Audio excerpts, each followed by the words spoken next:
नमस्कार विद्यार्थियों। आज का हमारा विषय है अनुसंधान प्ररचना। अनुसंधान प्ररचना का अर्थ, इस पर सबसे पहले हम चर्चा करते हैं।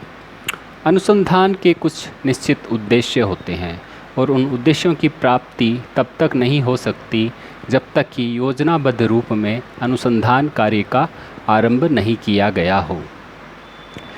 इस योजना की रूपरेखा को अनुसंधान प्ररचना कहते हैं। कुछ परिभाषाओं पर हम चर्चा करते हैं। एकॉफ ने अनुसंधान प्ररचना का अर्थ स्पष्ट करते हुए कहा कि प्ररचित करना नियोजित करना है, अर्थात प्ररचना उस परिस्थिति के उत्पन्न होने से पूर्व निर्णय लेने की प्रक्रिया है जिसमें निर्णय को लागू किया जाना है। यह एक आशान्वित परिस्थिति को नियंत्रण में लाने की ओर निर्देशित जानबूझकर की गई आशा की प्रक्रिया है। कलिंजर ने कहा, अनुसंधान प्ररचना अन्वेषण की योजना, संरचना एवं एक रणनीति है जिसकी रचना इस प्रकार की जाती है कि अनुसंधान प्रश्नों के उत्तर प्राप्त हो सकें तथा विविधताओं को नियंत्रित किया जा सके। यह प्ररचना या योजना अनुसंधान की संपूर्ण रूपरेखा अथवा कार्यक्रम है जिसके अंतर्गत प्रत्येक वस्तु की रूपरेखा सम्मिलित होती है। जो अनुसंधानकर्ता उपकल्पनाओं के निर्माण एवं उनके परिचालनात्मक अभिप्रायों से लेकर आंकड़ों का अंतिम विश्लेषण करता है। इसी प्रकार एक परिभाषा है, अनुसंधान प्ररचना की सर्वोत्तम परिभाषा अध्ययन की तार्किक युक्ति के रूप में की जाती है। ये एक प्रश्न का उत्तर देने, परिस्थिति का वर्णन करने अथवा एक परिकल्पना का परीक्षण करने से संबंधित है। ये उस तर्कयुक्तता से संबंधित है जिसके कार्य द्वारा कार्यविधियों, जिनमें आंकड़ों का संग्रह एवं विश्लेषण दोनों सम्मिलित है, के विशिष्ट समूह से एक अध्ययन की विशिष्ट आवश्यकताओं की पूर्ति की आशा की जाती है। इसी प्रकार पीवी यंग ने कहा, एक अनुसंधान प्रारूप अनुसंधान का तार्किक तथा व्यवस्थित आयोजन एवं निर्देशन है। इन परिभाषाओं से स्पष्ट है कि अनुसंधान प्ररचना या अनुसंधान प्रारूप कार्य आरंभ करने से पहले निर्मित एक ऐसी व्यवस्थित रूपरेखा है जो कि विशिष्ट उद्देश्यों के संदर्भ में अध्ययन विषय के विभिन्न पक्षों को स्पष्ट करती है। अनुसंधान प्ररचना का निर्माण करते समय अनुसंधानकर्ता केवल इसी तथ्य को ध्यान में नहीं रखता है कि उसके अध्ययन की प्रकृति वर्णनात्मक है अथवा अन्वेषणात्मक, बल्कि उसे ये भी ध्यान रखना पड़ता है कि एक निर्धारित समय अथवा सीमित साधनों के अंतर्गत वह किन पद्धतियों का उपयोग करके अधिक से अधिक वस्तुनिष्ठ निष्कर्ष प्राप्त कर सकें।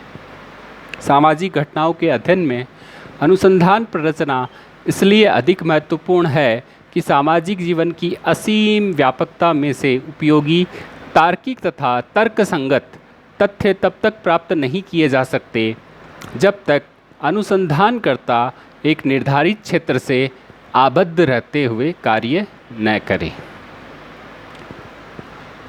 कुछ विशेषताओं पर हम चर्चा करते हैं। जैसे अनुसंधान प्ररचना का संबंध सामाजिक अनुसंधान से होता है। यह अनुसंधानकर्ता को अनुसंधान की एक निश्चित दिशा का बोध कराती है। इस अर्थ में अनुसंधान प्ररचनाएं एक प्रकार की दिग्दर्शक है। इसकी मुख्य विशेषता सामाजिक घटनाओं की जटिल प्रकृति को सरल रूप में प्रस्तुत करना है। यह अनुसंधान के दौरान आने वाली कठिनाइयों को कम करने में अनुसंधानकर्ता की सहायता करती है। अनुसंधान प्ररचना मानवीय श्रम को कम करने के साथ साथ लागत में भी कमी करके अधिकतम उद्देश्य प्राप्त करने में सहायक सिद्ध होती है। अनुसंधान प्ररचना अनुसंधान की वह रूपरेखा है जिसकी रचना अनुसंधान कार्य प्रारंभ करने से पूर्व की जाती है। अनुसंधान प्ररचना समस्या की प्रतिस्थापना से लेकर अनुसंधान प्रतिवेदन के अंतिम चरण तक के सभी विषय से संबंधित उपलब्ध विकल्पों के बारे में व्यवस्थित रूप से श्रेष्ठ निर्णय लेने में सहायता करती है। शोध विषय की प्रकृति व्यक्तिगत, दो या अधिक व्यक्तियों के समूह, उपसमूह, समाज या समुदाय आदि विषयों को अनुसंधान प्ररचना के अंदर सम्मिलित किया जाता है। और भी अनेक विषय हैं, जैसे घटनाओं की संख्या अनुसंधान प्ररचना का एक कुछ चयनित घटनाएं या कई चुनी हुई घटनाएं हैं। सामाजिक भौतिक परिवेश किसी एक समय में एक ही समाज से संबंध मामले या कई समाजों के मामले। समय का तत्व एक ही समय में किया जाने वाला एक प्रक्रिया का लंबे समय में घटित परिवर्तन वाला गत्यात्मक अध्ययन। अध्ययन के अंतर्गत व्यवस्था के ऊपर के शोधक के नियंत्रण की सीमा, व्यवस्थित या अव्यवस्थित नियंत्रण। आधार सामग्री के मूल स्रोत प्रस्तुत उद्देश्य के लिए शोधक द्वारा नई आधार सामग्री का संकलन। आधार सामग्री को एकत्र करने की पद्धति, अवलोकन, प्रश्न या दोनों मिश्रित या अन्य कोई। शोध में प्रयुक्त चरों या गुणों की संख्या, एक, कुछ या कई। गुण का विश्लेषण करने की पद्धति, अव्यवस्थित वर्णन, चरों का मापन। विभिन्न गुणों या चरों के मध्य संबंधों के विश्लेषण की पद्धति। अनुसंधान प्ररचना के कुछ चरण, उन पर हम चर्चा करते हैं। अनुसंधान समस्या का स्पष्ट एवं विस्तृत ज्ञान अनुसंधानकर्ता को होना चाहिए। अनुसंधानकर्ता को अध्ययन से संबंधित विशिष्ट उद्देश्यों की भी स्पष्ट जानकारी होनी चाहिए। अनुसंधानकर्ता को उन ढंगों या कार्यविधियों की भी स्पष्ट एवं विस्तृत जानकारी होनी चाहिए जिनका प्रयोग करते हुए अनुसंधान के लिए आवश्यक आंकड़ों के संग्रह के मार्ग में आने वाली विभिन्न समस्याओं का समाधान प्रस्तुत किया जाएगा। आंकड़ों के संग्रह के लिए विस्तृत एवं सुनियोजित योजना का उपलब्ध होना भी अति आवश्यक है। आंकड़ों के विश्लेषण के लिए भी उपयुक्त योजना का होना अति आवश्यक है। अनुसंधान प्ररचना में सर्वप्रथम अध्ययन समस्या का प्रतिपादन किया जाना चाहिए। वर्तमान में जो अनुसंधान कार्य किया जा रहा है उसको अनुसंधान समस्या से स्पष्ट रूप से संबंधित करना अनुसंधान प्ररचना का प्रमुख चरण है। वर्तमान में हमें जो अनुसंधान कार्य करना है उसकी सीमाओं को स्पष्ट रूप से निर्धारित करना। अनुसंधान प्ररचना का अगला चरण है, इसके अंतर्गत अनुसंधान के विभिन्न क्षेत्रों का विस्तृत विवरण प्रस्तुत करना चाहिए। अनुसंधान प्ररचना के 5वें चरण में हम अनुसंधान परिणामों के प्रयोग के विषय में निर्णय लेते हैं। इसके पश्चात हमें अवलोकन, विवरण तथा परिमापन के लिए उपयुक्त चरों का चयन करना चाहिए तथा इन्हें स्पष्ट रूप से परिभाषित करना चाहिए। इसके बाद अध्ययन क्षेत्र का उचित चयन एवं इसकी परिभाषा प्रस्तुत करनी चाहिए। इसके बाद अध्ययन के प्रकार एवं विषय क्षेत्र के विषय में विस्तृत निर्णय लेना चाहिए। अनुसंधान प्ररचना के आगामी चरण में हमें अनुसंधान के लिए उपयुक्त विधियों एवं प्रविधियों का चयन करना चाहिए। इसके बाद अध्ययन में निहित मान्यताओं एवं परिकल्पनाओं का स्पष्ट उल्लेख करना चाहिए। तो इस प्रकार अनुसंधान प्ररचना के विभिन्न चरणों पर हमने चर्चा की। कुछ और भी हैं।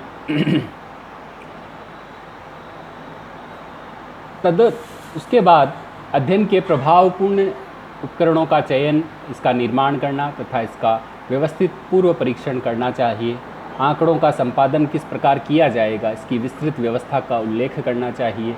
आंकड़ों के संपादन की व्यवस्था के उल्लेख के बाद उसके वर्गीकरण हेतु उचित श्रेणियों का चयन किया जाए, उनकी परिभाषा करना आवश्यक है। आंकड़ों के संकेतीकरण के लिए समुचित व्यवस्था का विवरण तैयार करना चाहिए। आंकड़ों को प्रयोग योग्य बनाने हेतु संपूर्ण प्रक्रिया की समुचित व्यवस्था का विकास करना आवश्यक है। आंकड़ों के गुणात्मक एवं संख्यात्मक विश्लेषण के लिए विस्तृत रूपरेखा तैयार करनी चाहिए। इसके पश्चात अन्य उपलब्ध परिणामों की पृष्ठभूमि में समुचित विवेचन की कार्य विधियों का उल्लेख करना आवश्यक है। अनुसंधान प्ररचना के इस चरण में हम अनुसंधान प्रतिवेदन के प्रस्तुतिकरण के बारे में निर्णय लेते हैं। अनुसंधान प्ररचना का यह चरण संपूर्ण अनुसंधान प्रक्रिया में लगने वाला समय, धन एवं मानवीय श्रम का अनुमान लगाने का है। इस दौरान हम प्रशासकीय व्यवस्था की स्थापना एवं विकास का अनुमान भी लगाते हैं। अनुसंधान प्ररचना के अगले चरण में हम कार्य विधियों से संबंधित संपूर्ण प्रक्रिया नियमों उपनियमों को विस्तार पूर्वक तैयार करते हैं। अनुसंधान के इस चरण में हम कर्मचारियों अध्ययनकर्ताओं के प्रशिक्षण के ढंग एवं कार्य विधियों का उल्लेख करते हैं।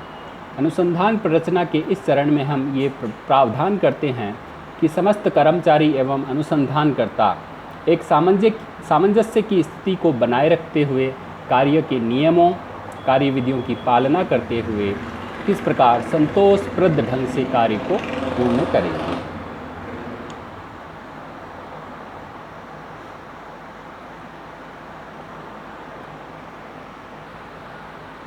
अनुसंधान प्ररचना के प्रकार, ये 4 प्रकार पर हम चर्चा करते हैं। सबसे पहले है खोज परक ढंग।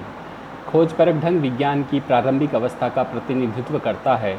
इस तरह की प्ररचना का निर्माण तब किया जाता है जबकि परिघटना के बारे में अपेक्षाकृत कम जानकारी होती है। जब किसी शोध कार्य का उद्देश्य किन्हीं सामाजिक घटना में अंतर्निहित कारणों को खोज निकालना होता है तो उससे संबंध रूपरेखा को अन्वेषणात्मक अनुसंधान प्ररचना कहते हैं। इस प्रकार अनुसंधान प्ररचना द्वारा कार्य की रूपरेखा इस ढंग से प्रस्तुत की जाती है कि घटनाओं की प्रकृति एवं धारा प्रवाहों की वास्तविकताओं की खोज की जा सके। समस्या या विषय के चुनाव के पश्चात परिकल्पना का सफलतापूर्वक निर्माण करने के लिए इस प्रकार की प्ररचना का बहुत महत्व है, क्योंकि इसकी सहायता से हमारे लिए विषय का कार्य कारण संबंध स्पष्ट हो जाता है। हमें किसी सामाजिक परिस्थिति में तलाक प्राप्त व्यक्तियों में व्याप्त यौन व्यभिचार के विषय में यदि अध्ययन करना हो तो उसके लिए पहले उन कारकों का ज्ञान आवश्यक है जो कि इस प्रकार के व्यभिचार को उत्पन्न करते हैं। अन्वेषणात्मक अनुसंधान प्ररचना इन्हीं कारकों के खोज निकालने की एक योजना बन सकती है। दूसरा है वर्णनात्मक अनुसंधान प्ररचना। वर्णनात्मक शोध प्रारूप का उद्देश्य किसी घटना, स्थिति, अवसर, व्यक्ति, समूह अथवा समुदाय का वर्णन करना होता है। विषय या समस्या के संबंध में वास्तविक तथ्यों के आधार पर वर्णनात्मक विवरण प्रस्तुत करना वर्णनात्मक शोध प्ररचना का मुख्य उद्देश्य है। इसके लिए ये आवश्यक होता है कि विषय के संबंध में हमें यथार्थ तथा पूर्ण सूचनाएं प्राप्त हो जाएं, क्योंकि इसके बिना अध्ययन विषय या समस्या के संबंध में हम जो कुछ भी वर्णनात्मक विवरण प्रस्तुत करेंगे वह वैज्ञानिक न होकर केवल दार्शनिक ही होगा। वैज्ञानिक वर्णन का आधार वास्तविक तथ्य ही है। अतः हमें किसी समुदाय की जातीय संरचना, शिक्षा का स्तर, आवास, आयु समूह, परिवार के प्रकार आदि का विवरण प्रस्तुत करना है, तब हमारे लिए ये आवश्यक है कि हम इनसे संबंध वास्तविक तथ्यों को किसी एक या एक से अधिक वैज्ञानिक प्रविधि के द्वारा एकत्रित करें। मूल रूप से ये तथ्य का पता लगाने वाला प्रयोग है। निदानात्मक अनुसंधान प्ररचना। शोध कार्य का मूलभूत उद्देश्य ज्ञान की प्राप्ति तथा ज्ञान की वृद्धि है, परंतु ये भी हो सकता है कि शोध कार्य का उद्देश्य किसी समस्या के कारणों के संबंध में वास्तविक ज्ञान प्राप्त करके उस समस्या के समाधानों को भी प्रस्तुत करना हो।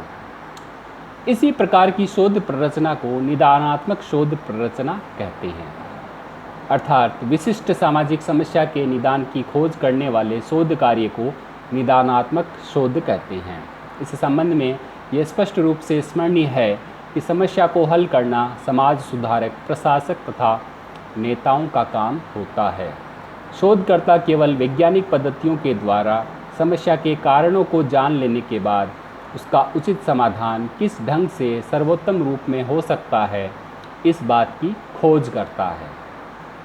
इस प्रकार की प्ररचना खोज करने एवं परीक्षण करने से संबंधित होती है तथा इसमें चरों के मध्य संबंध जानने का प्रयास किया जाता है। निदानात्मक अध्ययन का उद्देश्य घटित होने वाली घटना की बारंबारता अथवा उन तरीकों का पता लगाना हो सकता है जिसमें परिघटना कुछ अन्य कारकों से जुड़ी हुई होती है। परीक्षणात्मक अनुसंधान प्ररचना ये सूचनाओं को एकत्रित करने का एक तरीका होता है जो शीघ्र कार्यकर्ता को शोध की समस्या से संबंधित बनाई गई परिकल्पना का चरित्र जांच करने में सहायता देता है। कोई भी शोध कार्य तभी परीक्षणात्मक शोध प्ररचना कहलाएगा जब इस शोध कार्य में विशेष प्रकार के मॉडल का प्रयोग किया जाए। प्रयोगात्मक अनुसंधान में शोधकर्ता घटनाओं के प्राकृतिक कारणों में हस्तक्षेप करके प्रयोग की परिस्थिति पैदा करता है। कुछ परिस्थितियों में प्राकृतिक प्रयोग भी किया जा सकता है। ये परिस्थिति चाहे निर्मित की गई हो या प्राकृतिक हो, शोधकर्ता केवल अपनी परिकल्पना का परीक्षण करता है। अध्ययन परिस्थितियों से संबंधित परिस्थिति अधिक लाभकारी सिद्ध होती है, जिसमें कार्यकर्ता अपनी परिकल्पना का परीक्षण करते हुए यह जानने का प्रयास करता है कि क्या एक कारक दूसरे कारक की अनुपस्थिति के बिना सामने आता है या नहीं, या एक कारक में परिवर्तन दूसरे कारक में उसी प्रकार के परिवर्तन लाते हैं या नहीं। यदि शोधकर्ता यह पाता है कि दोनों कारक एक साथ प्रस्तुत नहीं हो रहे हैं या उनमें परिवर्तन इस प्रकार नहीं हो रहे हैं जैसे होने चाहिए, शोधकर्ता इस नतीजे पर पहुंचता है उसकी परिकल्पना गलत है। इसके विपरीत यदि यह दोनों कारक साथ साथ प्रस्तुत होते हैं या उनमें परिवर्तन होता है तो शोधकर्ता अपनी परिकल्पना को सही मान लेता है। परीक्षणात्मक शोध 3 प्रकार के होते हैं। Experimental research on control group and experimental group. समाजशास्त्र में पश्चात परीक्षण की लोकप्रियता दिन प्रतिदिन बढ़ती जा रही है। अमेरिका में वैज्ञानिक वेस्नेन तथा रोजर्स ने इस विधि के आधार पर महत्वपूर्ण अध्ययन किए हैं। भारत में भी इन्हीं विद्वानों से प्रेरणा लेकर के.पी. पोथन और ईश्वर सिंह चौहान तथा प्रदीप राय ने भारतीय ग्रामीण समाज में विभिन्न सरकारी कार्यक्रमों के प्रभाव का अध्ययन करने के लिए इसी विधि का प्रयोग किया। इस विधि की कुछ सीमाएं भी है। प्राकृतिक विज्ञानों की भांति सामाजिक अनुसंधान के लिए प्रत्येक दृष्टि से समान विशेषताओं वाले 2 समूहों का मिलना अत्यधिक कठिन है, जो इस विधि की प्रथम आवश्यकता है। वर्तमान युग में नियंत्रित कहे जाने वाले किसी भी समूह को पूर्णतया नियंत्रित नहीं किया जा सकता, क्योंकि बाहरी दुनिया से बढ़ता हुआ संपर्क तथा संप्रेषण के विभिन्न माध्यम उसमें कुछ न कुछ परिवर्तन अवश्य उत्पन्न करते हैं। प्रयोगात्मक समूह में जब किसी एक कारक के द्वारा परिवर्तन लाया जाता है तो कुछ दूसरे कारक भी उस समूह को अपने आप प्रभावित करने लगते हैं। ऐसी स्थिति में यह जानना बहुत कठिन हो जाता है कि प्रयोगात्मक समूह में उत्पन्न होने वाला परिवर्तन वास्तव में किस कारक से किस सीमा तक प्रभावित है। इसके अंतर्गत सभी दृष्टि से समान विशेषताओं एवं प्रकृति वाले 2 समूहों को चुन लिया जाता है, जिसमें एक नियंत्रित समूह और दूसरा परीक्षणात्मक समूह कहलाता है।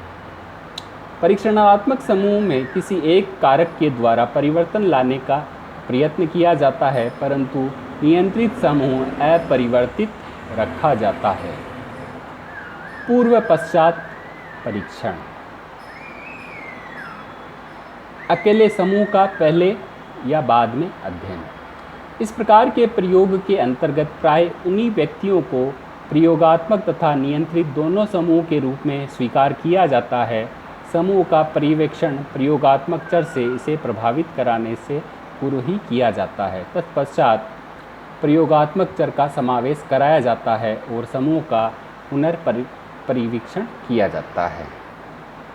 अंतर परिवर्तनीय समूह के साथ पहले बाद में अध्ययन। पहले बाद में प्रयोग अनुकरणात्मक होता है। ऐसी प्ररचना में दो समान ठहराए गए समूह एवं प्रतिदर्शकों को समग्र से पहले ही चुन लिया जाता है। इनमें से एक अर्थात नियंत्रित समूह का पर्यवेक्षण प्रयोगात्मक चर का समावेश कराने से पूर्व किया जाता है तथा दूसरे समूह अर्थात प्रयोगात्मक समूह का पर्यवेक्षण प्रयोगात्मक चर का समावेश कराने का प्रयास किया जाता है। इस प्रकार की प्ररचना के गुण तथा दोष केवल बाद में प्रयोगात्मक प्ररचना जैसे ही हैं। एक नियंत्रित समूह के साथ पहले बाद में अध्ययन। आरंभिक समूह परिमापन तथा समकालीन कारकों के प्रभाव पर समुचित ध्यान देने हेतु एक नियंत्रित समूह का प्रयोग किया जाता है। इस प्ररचना के अंतर्गत प्रयोगात्मक चर को प्रयोगात्मक समूह पर ही लागू किया जाता है, नियंत्रण समूह पर नहीं। यहाँ पर प्रयोगात्मक चर के प्रभाव की गणना के लिए प्रयोगात्मक समूह पर पहले तथा बाद में किए गए परिमापन से प्राप्त मापों में अंतर को घटाया जाता है, किंतु इस प्ररचना के अंतर्गत अंतरक्रियात्मक प्रभावों को नियंत्रित करने में असमर्थता के कारण दो या दो से अधिक नियंत्रित समूहों का प्रयोग किया जाता है। दो नियंत्रित समूहों वाले पहले बाद में अध्ययन। यदि सामयिक घटनाएं एवं विकास संबंधी प्रक्रिया समान हो तो दूसरे नियंत्रित समूहों में होने वाला परिवर्तन केवल पूर्व परिमापन के प्रयोगात्मक चरण के कारण है। पहले नियंत्रित समूह में होने वाला परिवर्तन केवल पूर्व परिमापन के प्रभाव के कारण है। यदि प्रयोगात्मक समूह में होने वाला परिवर्तन दोनों के योग से भिन्न है तो यह पूर्व परिमापन एवं प्रयोगात्मक चर के बीच उत्पन्न हुई अंतरक्रिया का परिवर्तन करेगा। इस प्रकार की अंतरक्रिया प्रयोगात्मक चर के प्रभाव को घटा अथवा बढ़ा सकती है। तो इस प्रकार हमने चर्चा की अनुसंधान प्ररचना की।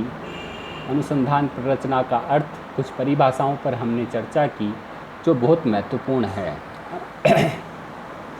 अनुसंधान प्ररचना में अनुसंधान के कुछ निश्चित उद्देश्यों को लेकर उन उद्देश्यों की प्राप्ति तब तक नहीं हो सकती जब तक कि योजनाबद्ध रूप में अनुसंधान कार्य का आरंभ नहीं किया गया। यानी कि योजनाबद्ध कार्य का आरंभ किया जाना चाहिए। इस योजना को हम अनुसंधान प्ररचना कहते हैं। बहुत अच्छी परिभाषाएं दी है पीवी यंग ने और कलिंजर ने, एकॉफ ने। बहुत सारी विशेषताएं भी बताई गई है, जैसे कि अनुसंधान प्ररचना का संबंध सामाजिक अनुसंधान से होता है। यानी कि सामाजिक अनुसंधान अनुसंधान प्ररचना के आधार पर बहुत अच्छे तरीके से किया जा सकता है। यह अनुसंधानकर्ता को अनुसंधान की एक निश्चित दिशा का बोध कराता है। सामाजिक अनुसंधान किस दिशा में सही दिशा में जाना चाहिए उसका निर्धारण अनुसंधान प्ररचना के द्वारा किया जा सकता है। इस अर्थ में अनुसंधान प्ररचना एक दिग्दर्शक, एक मार्गदर्शक के रूप में कार्य करती है और उसी दिशा में चलकर एक अच्छा सामाजिक शोध का कार्य किया जा सकता है।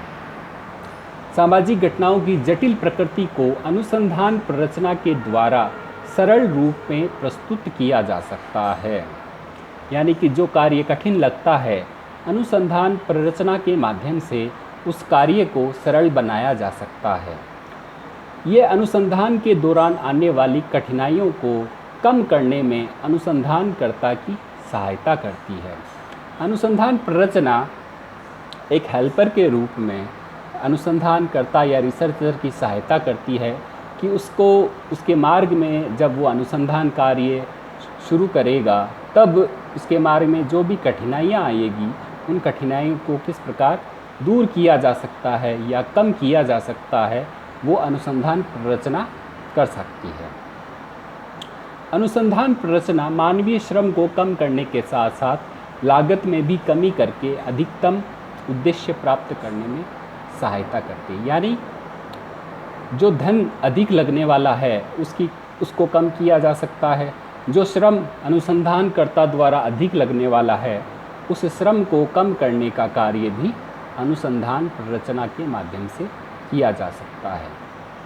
अनुसंधान प्ररचना अनुसंधान की रूपरेखा है जिसकी रचना अनुसंधान कार्य प्रारंभ करने से पूर्व कर लेती है। यानी स्टार्टिंग में ही अनुसंधान प्ररचना के माध्यम से अनुसंधान कार्य को किस सरलता से किया जाना है उसका निर्धारण किया जा सकता है। धन्यवाद।